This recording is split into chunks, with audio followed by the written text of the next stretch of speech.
Hello friends, good morning. Welcome back to my mini vlog. আর তোমরা হয়তো ভাবছো আমি এই পুজোর থালা বাসনগুলো এত সুন্দর করে ঘষে ঘষে কেন পরিষ্কার করছি। কারণ আজ হচ্ছে লক্ষ্মী পুজো, মাঘ মাসের পূর্ণিমা আজ। আর আজকে হচ্ছে লক্ষ্মী পুজো, তোমরা তো সবাই জানোই। তো ঘরে একটু পুজো না দিলে নয়, তাই জন্যই আমি এই থালা বাসনগুলো পরিষ্কার করছি। আর এগুলো পরিষ্কার করতে আমি এই দেখো কত কিছু ইউজ করেছি। এখানে ভিনিগার, শ্যাম্পু, তারপরে গিয়ে পিতাম্বারি, এই সব দিয়েই কিন্তু আমি এই থালাগুলো পরিষ্কার করেছি। কারণ অনেকদিন ধরেই ইউজ করা হচ্ছিল না, তাই জন্য এগুলোতে অনেক দাগ পড়ে গেছিলো। তাই জন্য আমাকে এই সব জিনিসগুলো দিয়ে আমি ভালো করে ঘষে ঘষে দেখো ধুয়েছি।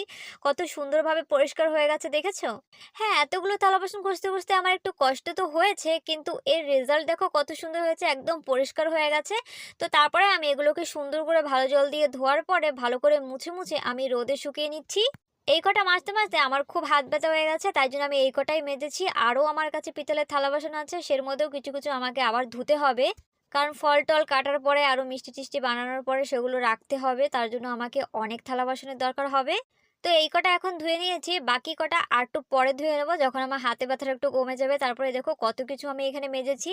ফুলের ডালা রয়েছে, এখানে বাটি রয়েছে, থালা রয়েছে, প্রদীপ রয়েছে, গ্লাস রয়েছে, ঘটি রয়েছে, কত কিছু রয়েছে দেখো এখানে। আর সুন্দর দেখতে হয়েছে, তাই না?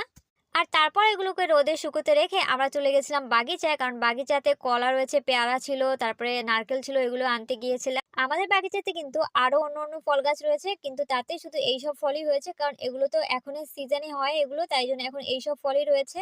আর গিয়ে দেখলাম কত সুন্দর সুন্দর পেয়ারা রয়েছে। আর পেয়ারা তুলতে গিয়ে পুরো ডালই ভেঙে গেছিলো, একদম ডালটা সরু ছিল, পারতে গিয়ে না একদম ভেঙে গেছে, কি করব।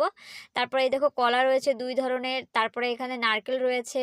আর অল্প একটু পাকা কলা পেয়েছি, ওইগুলো বাকিগুলো পাখিতে খেয়ে গেছে, তো এইটুকু পাকাটা পেয়েছি।